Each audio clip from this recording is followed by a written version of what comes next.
കോട്ടയം കാഞ്ഞിരപ്പള്ളിയിൽ വീട്ടമ്മയെയും യുവാവിനെയും വീടിനുള്ളിൽ ദുരൂഹ സാഹചര്യത്തിൽ മരിച്ച നിലയിൽ കണ്ടെത്തി. വീട്ടമ്മയെ കഴുത്തറുത്ത നിലയിലും യുവാവിനെ തൂങ്ങി മരിച്ച നിലയിലുമാണ് കണ്ടെത്തിയത്.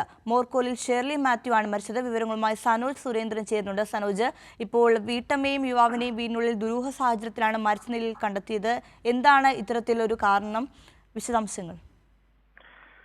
കാരണത്തെ സംബന്ധിച്ച് പോലീസ് നിലവിൽ അന്വേഷിച്ചുകൊണ്ടിരിക്കുകയാണ്. കോട്ടയം കാഞ്ഞിരപ്പള്ളി കുളപ്പുറം എന്ന ഒരു പ്രദേശത്താണ്. അവിടെ കുറച്ചു കാലമായി രണ്ടുപേരും ഒരുമിച്ച് താമസിക്കുകയായിരുന്നു എന്നാണ് പോലീസിൽ നിന്ന് നമുക്ക് ലഭിക്കുന്ന വിവരം. ഈ വീട്ടമ്മയും യുവാവും തമ്മിൽ ഒരുമിച്ച് താമസിക്കുകയായിരുന്നു. യുവാവിന്റെ വിവരങ്ങളെ സംബന്ധിച്ച് ഇപ്പോൾ ലഭ്യമായിട്ടില്ല.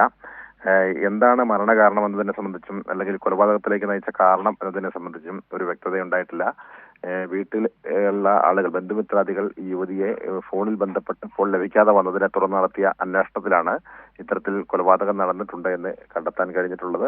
അതിന്റെ അടിസ്ഥാനത്തിലാണ് ഇപ്പോൾ ഈ വിവരം പുറം ലോകം അറിഞ്ഞത്. ഇന്നലെ രാത്രിയായിരുന്നു. ഇപ്പോൾ നിലവിൽ ഈ കൊലപാതകം നടന്ന വീട് പോലീസ് സീൽ ചെയ്തിരിക്കുകയാണ്.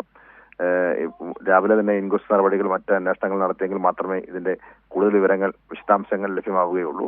നിലവിൽ ഇപ്പോൾ സ്ഥലത്ത് പോലീസുണ്ട് എന്നുള്ളതാണ് നമുക്ക് പറയാനുള്ളത്. വിഷ്ണുപ്രിയ.